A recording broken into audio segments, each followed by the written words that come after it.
Joining me right now is Tennessee Congressman Tim Burchett. He's a member of the House Oversight and Foreign Affairs Committees. Congressman, thanks very much for being here. A lot to discuss with you. I want to first get your take on your investigation, you and James Comer, into the affairs of the Biden family and their business deals. Do you know the whereabouts of the informant? No, ma'am, I do not. Is he missing? Apparently, yes. According to Chairman Comer, you know, the telling thing about this is that our Federal Bureau of Investigation and our Justice Department have basically just turned a blind eye to all of this, and now it's come down to the point where Speaker McCarthy has to have a one-on-one meeting with Director Wray over just the way that they've handled this and bungled this thing from the start. You know, they went after George Santos, and as I've stated, he's relatively small potatoes.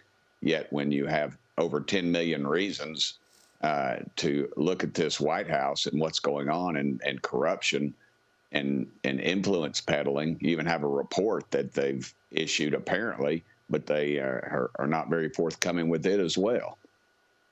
This is just extraordinary, as you know, Congressman, and we are trying to get to the bottom of it. Marjorie Taylor Greene said she actually told the Gateway pundit that the whistleblower is not missing, but that's not what James Comer said. James Comer said it was the informant who's missing, not the whistleblower.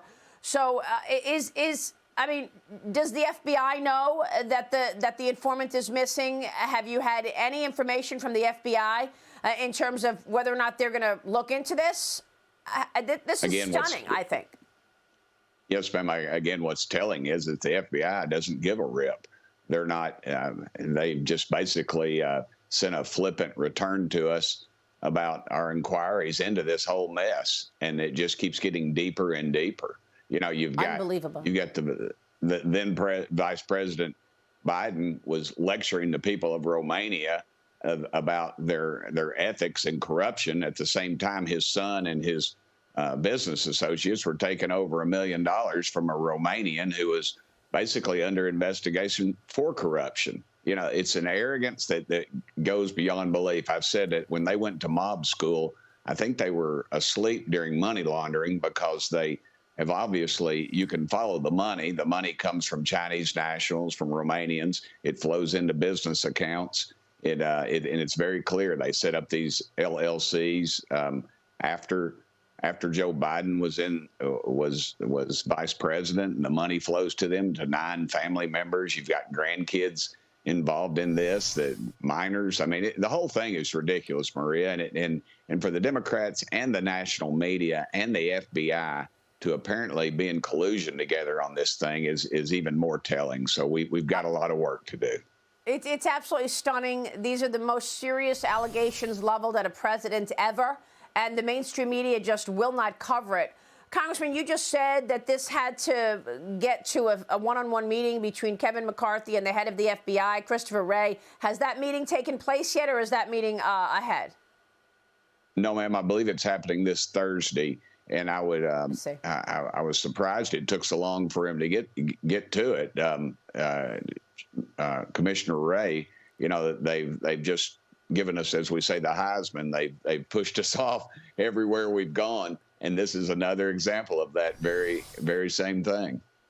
Well, what is the thinking in the Oversight Committee if the FBI doesn't budge? I mean, look, you know that James Comer has sent out a subpoena. He wants that document that he says he knows exists, that is actually proof that Joe Biden was part of a bribery scheme. But the FBI is pushing back, blowing off the subpoena, saying it's not going to release it. So what levers do you all have to get to the truth?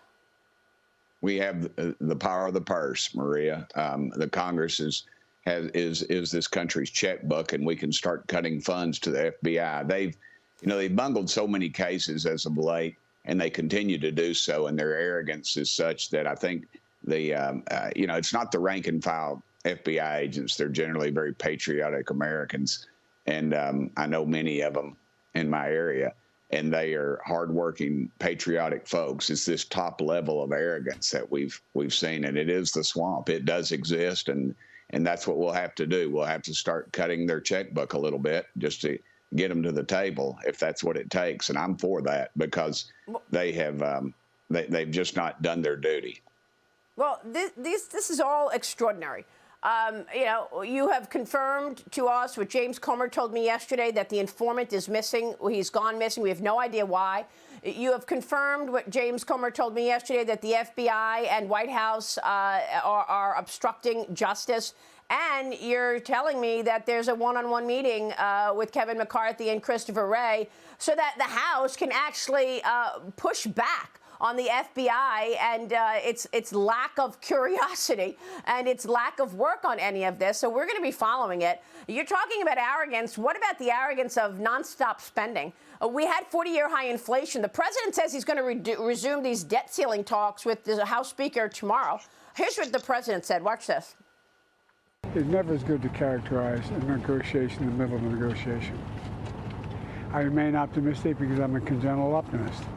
But I really think there's a desire on their part as well as ours to reach agreement. I mean, we don't know what he's saying, Congressman. You voted against McCarthy's debt limit bill. You were among just a few to vote against it. What was the biggest problem for you? We just can't keep spending money, even though the Republicans cut several just trillions of dollars. We still have added $1.5 trillion to the debt. The Democrats and the Republicans have got to get real about this thing. We are spiraling out of control. China, our debt, and our education. Those are the three things we need to be focusing on. China controls a lot of our debt and apparently some of our education. But our debt is something that we should be able to get together and say, hey, we've got to prioritize the spending, and we're not doing that. Too many pet projects, too many special things, and two, we need to look at the Pentagon. Pentagon comes back and they have billions of dollars that they can't account for in their audits. There should be no sacred cows, yet there seems to always be one. And at some point, Maria, we got to sit down and do this, or we are damaging our credit in this country beyond belief. And so we used to say we're borrowing money from our kids. We're borrowing money from our great-grandkids. This is a disservice to our country. That is really sad. And you make a great point that China holds all of this debt. Real quick, Congressman, so basically what you want is you want a lot lower spending levels. Is that what you want that would get you to a yes on a bill? 100%, Maria. I need you sitting at the negotiating table. Congressman, thank you. It's always a pleasure to see you. We appreciate your time this morning. Thank you. Tim Burchett. Thank you, ma'am. We'll see you soon. Thank you, sir.